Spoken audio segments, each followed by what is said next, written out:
the local dailies.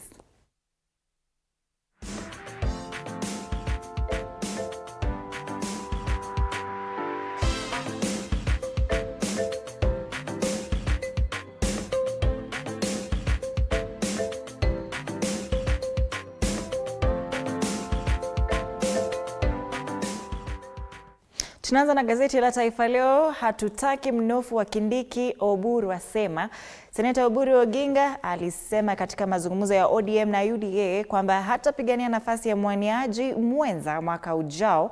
Haya yanajiri siku moja baada ya mwenyekiti wa ODM Gavana Wanga kusema lazima ODM ipate nusu mkate. Ulisema hiyo ng'ombe? Hiyo ng'ombe katwe katikati, kila mtu apewe upande yake. Sio. Tamko la kinara wa ODM la shangaza ikizingatiwa kuwa hapo awali alisema sharti ODM ipate unaibu rais mwaka 2027. Habari kuu hapo, vidokezo zaidi ni itasahihisha makosa yangu na Uhuru mwaka 2027 asema Rigathi, ajutia hatua yake ya kupotosha jamii mwaka 2022 kwa kuunga Ruto. Mkutano wa kisiri wa familia Jaramogi, hiyo ni nyingine iliandaliwa ama ilikuwepo Jumapili. Kero ya bodaboda yalemea serikali, matatu zikigoma jijini, habari hiyo tumezungumzia. Kule juu kiongozi wa Iran Ayatollah aonya Amerika, asema haogopi kamwe vitisho vya Trump kuvamia nchi yake isipokubali masharti yake. Na masuala ya spoti pia, raha tupu kwa Arsenal, Man City wakiteleza. Raha kwa Arsenal. Kileleni wamesalia pale. Taifa Leo. Masuala ya siasa pia za Mlima Kenya pale kwenye ukurasa wa mbele wa The Standard, the one-term plan, one candidate. Now fresh details have emerged on how former Nigerian President Olusegun Obasanjo is brokering a truce between ex-President Uhuru Kenyatta and former Deputy President Rigathi Gachagua to forge a united opposition against President William Ruto next year. Multiple sources say the plan took shape at a meeting in Nigeria. We saw Uhuru Kenyatta and Kalonzo Musyoka in Nigeria. Now Obasanjo amewashika mkono at a meeting attended by Wiper leader Kalonzo, where the leaders agreed on the need for a single formidable challenger. Plans are now underway to make it happen. How does this change our politics? So these are big discussion, and you can find it on page 4 of this paper, The Standard. It also talks about Gachagua's love-hate relationship with Uhuru.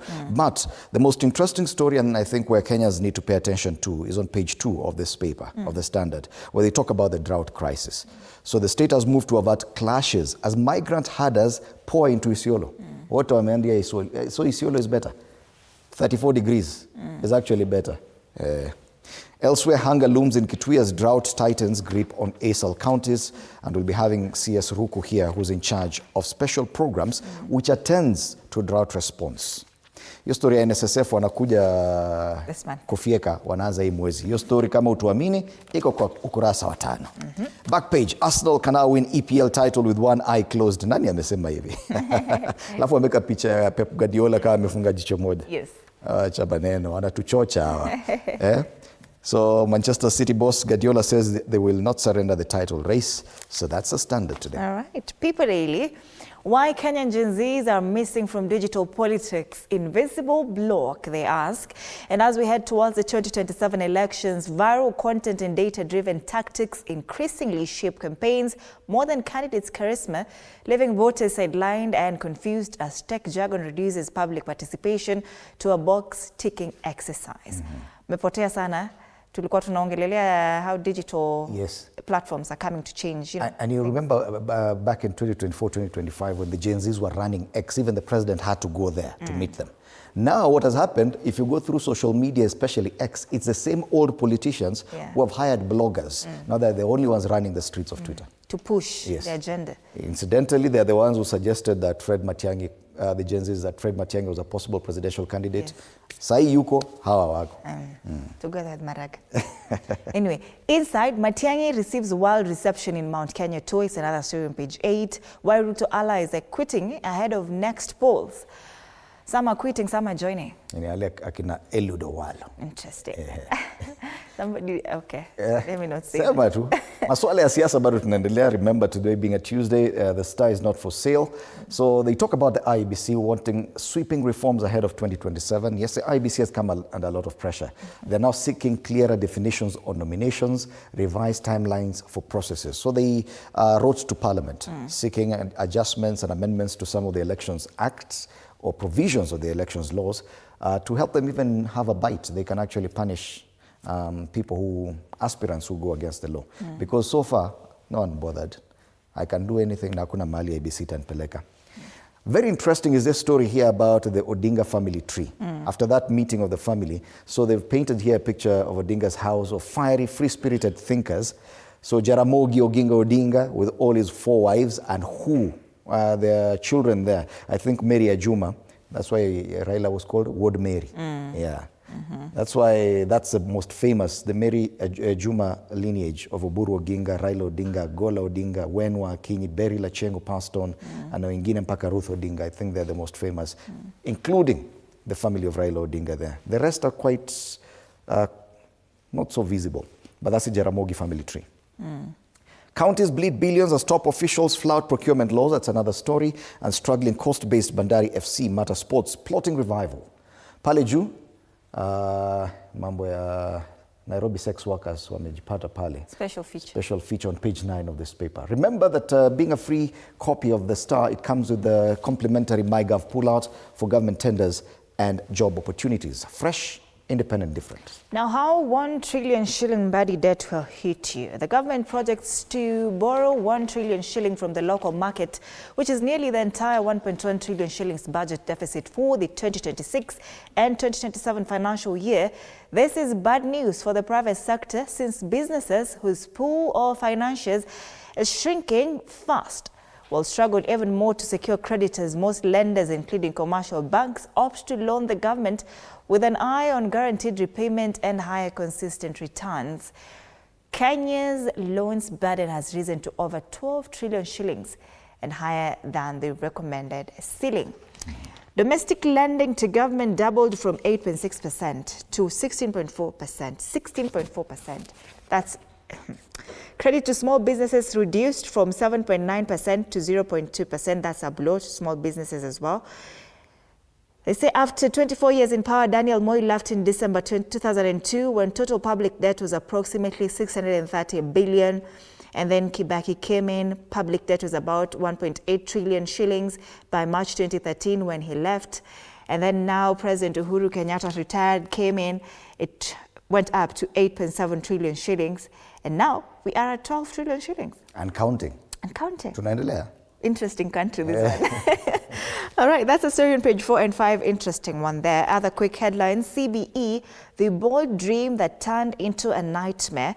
They say when the government unveiled the new education curriculum, it was billed as a bold departure from rote learning to a learner-centered revolution to nurture skills, creativity, and critical thinking. An end to the high-stakes exam-oriented 844 regime until cracks emerged. This story is on page 7. This newspaper last week reported that there was a report that said approximately 6th grade cannot read, cannot comprehend English. Yeah, grade 3. Grade 3. Yes. That is 6th grade pupils cannot comprehend grade 3 English. Wow, CBE. Your job is safe, Oburu tells Kindiki over power sharing talks, is another story on page 12. State sued over chaotic border rain amid Matatu strike. That's another story on the inside pages, page 3. On the back page, Nairobi United teen jewel Duncan Omala now dreaming of Harambee Stars call. This is CAF Confederation Cup. Kenyan side mathematically out of the running for quarter sport after loss in Zanzibar. This is a 19-year-old anaitwa Jewel anaitwa Duncan Omala. All right. That's the Daily Nation. Let's move on to Business Daily, where they still talk about Coco Networks. So Kenya adds new twist to Coco Networks collapse. David Ndii ameongea and question veracity of carbon credits. So Kenya has cast doubt on the authenticity of the carbon credits generated by Coco Networks after the World Bank-backed clean cooking startup blamed the government for its collapse. So the value of the Miga's insurance for Coco Networks investment is about 23.1 billion. After they exited the Kenyan market, they're now demanding compensation for that. It will cost the taxpayer some money. Even the Business Daily noted how businesses were affected yesterday by that Matatu strike, and that's why they've reserved some space on the front page on, with a picture of a Matatu being impounded after closing the road. Commuters' pain as Matatu operators strike. We'll be having that conversation at 8 this morning to understand how everything is flowing. How Trump triggered fall of gold prices at NSC. Interesting matters Securities Exchange. And on the ticker, electricity overtakes milk, eggs as Kenya's top import from Uganda. Yeah? So electricity is now among Kenya's top imports from Uganda, overtaking traditional foods such as milk, eggs, grains, and timber by value. Najua mayai mingi tunakula huku tunatoa Uganda. Wow. Hata mayai hatuna. Hata maziwa. Wow. Tuna shida. Hata stima. Walashaanza kututusi wamesema wana place zinakaa vibaya. I saw that conversation. It's sawa tu. Anyway, just a reminder that this morning we'll be hosting none other than Geoffrey Ruku, who's a CS Public Service, Human Capital Development and Special Programs of the Government of Kenya. We'll be talking about so many things, including the drought situation, the politics within UDA, the plan for the ODM UDA coalition, as well as Mount Kenya politics. He's been one of the most vocal CSs in as far as politics is concerned. And when it comes to that attack at a church in Wetima, alisema hiyo ni stage managed. Yeah, so he'll be telling us more about that in a few minutes time. All right, tangalia karikacha. Wanasema wachoraji wanatuambia